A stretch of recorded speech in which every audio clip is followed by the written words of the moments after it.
Hello everyone, BlackIce here, and welcome back to Banjo-Kazooie, picking up exactly where we left off. And we're gonna be learning to fly today. As Tom Petty said, learning to fly, something, well, the hardest part is coming down. That's all I remember of the song right now. I am a bad Tom Petty fan. Anyway, we're gonna talk to Bottles over here and learn the last move of this world. This is your big chance, chicken legs. It's time for you to fly. At last, it better be easy something. I didn't get to read that, dang it. Simple enough, even for you, bird brain. Just stand on a flying disc and press A. Here's 25 red feathers to help you into the air. Alright, so you get 25, but I have almost 50 because of that. Nice going, you've learned all the moves, or all the Cove's new moves. Alright, well, thank you, Bottles, that's very kind of you. Alright, so we're gonna go flying, and as you can see, we can fly now. And I'm gonna go on over to that X, but well, yeah, there's something in there. I think it's a mumbo token or something, but we'll get that later because I do need to go through that area anyway. So let's go to this red X so we can hunt the treasure. Oh gosh, I can't see. I can't see. Where am I going? I'm going down. Alright, I didn't mean to do that. Alright, there we go. Well, that I meant to do. Alright, so you basically follow the arrows.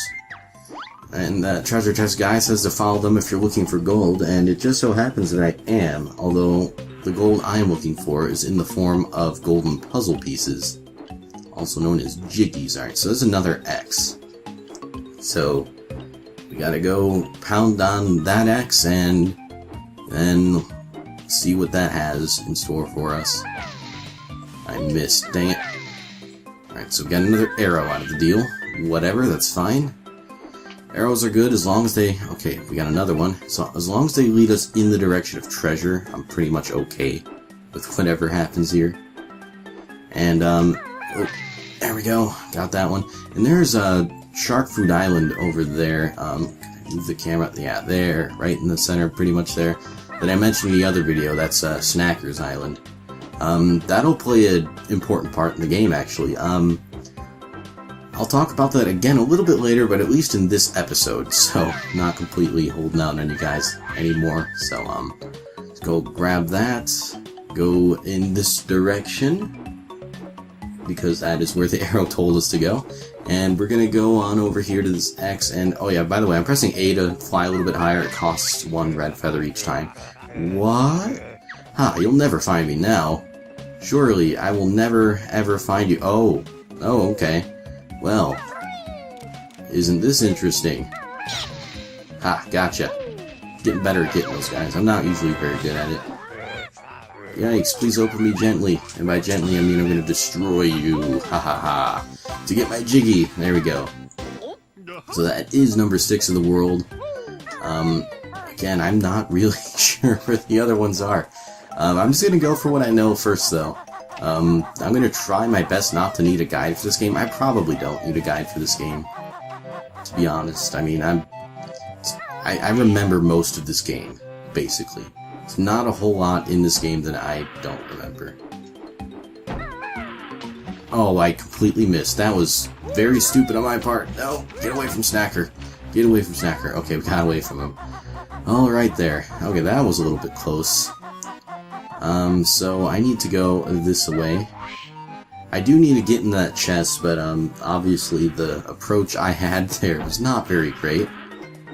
Alright, now for sure I'm over... Oh, well duh, there's a jiggy right there.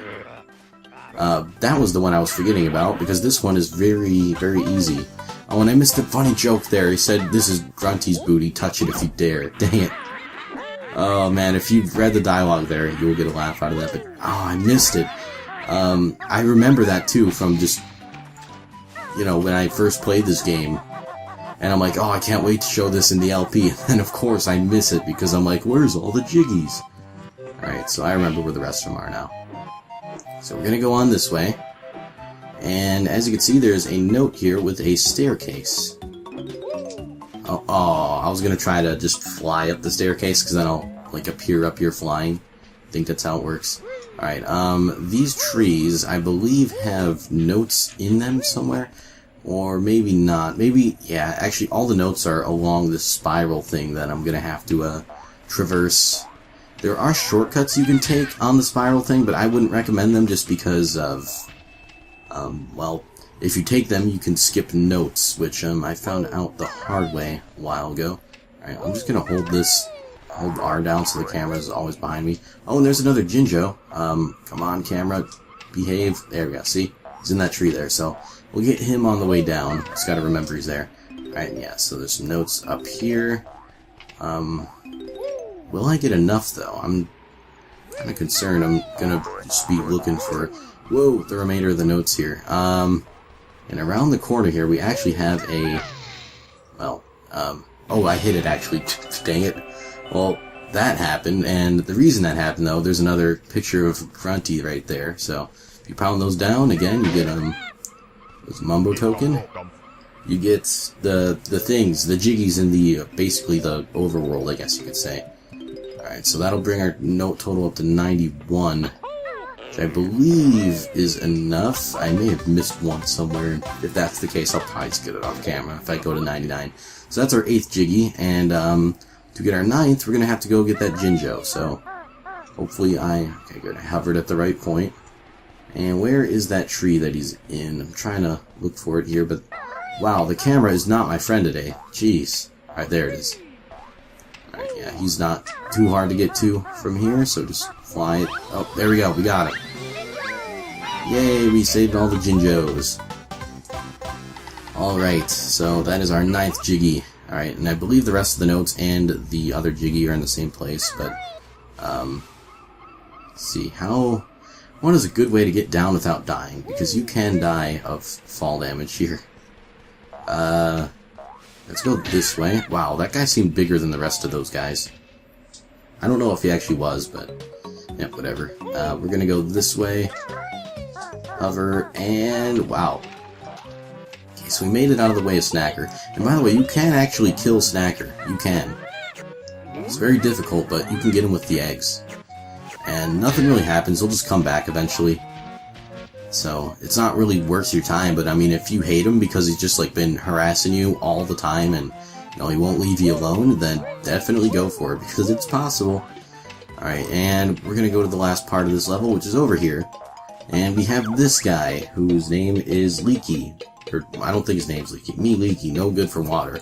Can bear block hole with pebble. Okay, so, this part I never figured out until recently. Or not recently, but I didn't figure this out at first when I was a little kid. So what you do is you crouch in front of him, and you just poop an egg into him. And then poop another one into him, and then he lowers the water here because he's patched up. Because I guess the bucket can hold all that water now. So that landmine guy dies, and that unlocks the sandcastle, the inside of the sandcastle anyway. Let's go on over here. And that'll bring our note total to 96, which, as it should, let's go on in here. Alright, now this is where things get interesting. As you can see, there are, well, let's just get all the notes first, because there's just 2 in each corner here.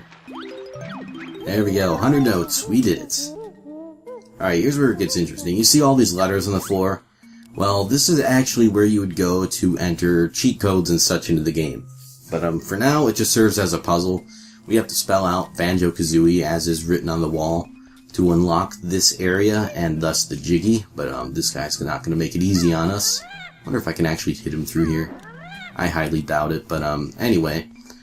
Something that is really cool about this game, well, if you didn't know, there's a sequel to it called Banjo-Tooie.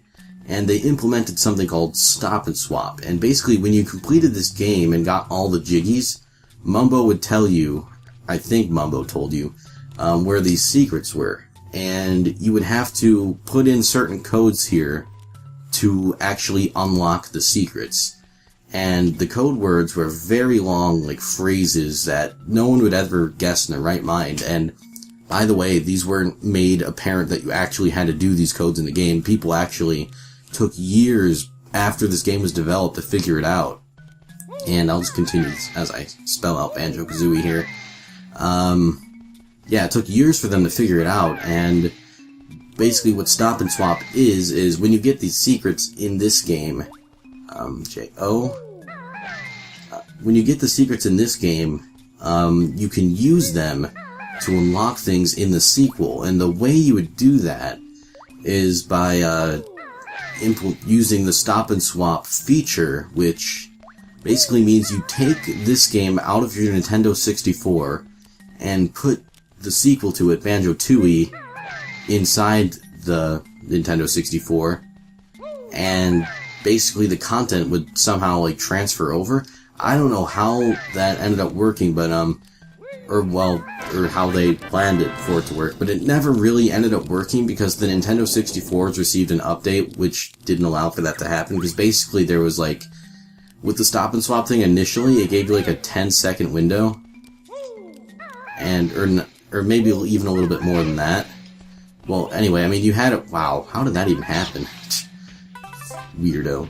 Alright, we're gonna grab this Jiggy then. You had like a 10-second or 13-second window or something to actually do it in, but then the Nintendo 64s were made with better hardware, and that actually decreased the window of time you had to like less than a second. So while it technically still is possible, it's very difficult, and I'd say probably close to impossible, just because of the way Nintendo 64 games work, so, you know, when you put them in. So, anyway, I'm just gonna check our totals just to confirm that we got everything. And yes, we did. Okay, cool. We're gonna get on out of here then. But, just to continue with the stop and swap story, you know, there's a ton of secrets, including, like, this ice key and stuff, and they actually implemented into the sequel of the game, and just that kind of detail, I think, and just those little things, like, you know, they're not really all that important, but just little things like that, I think, and, like, the mystery behind it all, because, again, this took people years to figure out, because, you know, back when this game first came out, the internet wasn't really hugely popular or anything. I mean, it was, but, you know, it wasn't really... We were not in the age of when you could just look anything up about a game and find out whatever you want about it. There were no wikis. There were no Banjo-Kazooie wikis back then, so... there were cheat codes online about, like, how to... Oh, you can get, like, extra feathers or eggs or whatever. And there was things like that, but there was, you know... It was in an age of gaming where things were a lot more mysterious, and you didn't really know exactly what certain things did, so you kind of either just made it up, or people would make it up, and there would be like rumors about it that, hey, you can do this, or, you know, stuff like that. It was really, really cool. I miss that age of gaming, and this game for me is definitely like a symbol of that, because for me it was like that. I had no idea all the things about the game because I couldn't look it up. But anyway, remember this this spring pad thing out here? Well, we use it to get to another portrait. Haha. And we're just gonna... They still don't let me do that. You can actually hit Z to put all the pieces in at once. If you want to place all your pieces into the picture, just press Z. Okay, thanks, Bottles. Jerk. Not letting me do that before. Anyway, this is gonna unlock our third world here. There we go, Clanker's Cavern. I mean, I knew the name of it, but I was just waiting for it to actually show up on the stupid thing. So, next time, we're gonna go to Clanker's Cavern. And I'll just show you where that is real quick. Actually, you know what? Let's go in here. Let's go in this pipe. Because there is actually an important thing in here. Two important things. One of them being, oh, well, not you. You're not important. You spawn here every time. Alright. One of them being this magic cauldron, which is different than the other one. They have to be the same color for you to be able to use them as warp points and warp between them. There's also this Mumbo token in here, and I believe that's it, though. I believe there's nothing really else in here. Okay, yeah, that's fine. So yeah, that just serves as a warp point, basically, but I wanted to get that out of the way this time. Clanker's Cavern is actually up this way. We're gonna go on in here. Now, this is a world I don't remember a whole lot of, and even, you know, just playing this game for the first time and for the second time, just when I was younger, I had a lot of troubles with this world, and, you know, it was not easy. Anyway, we're gonna hit that switch so we can get on over here. Got no snacker to worry about, and Clanker's Cavern's right here, but I'm gonna actually hit this. This will allow us to access something else later on in the game, but, you know, while I'm here, might as well. Anyway, Clanker's Cavern will be the next world we tackle, so, I'm going to end the episode here. So, that's going to do it for me for today. Thank you all so much for watching. Really hope you enjoyed the video, and I'll see you in the next video. Till then, goodbye, everyone. Have a great day.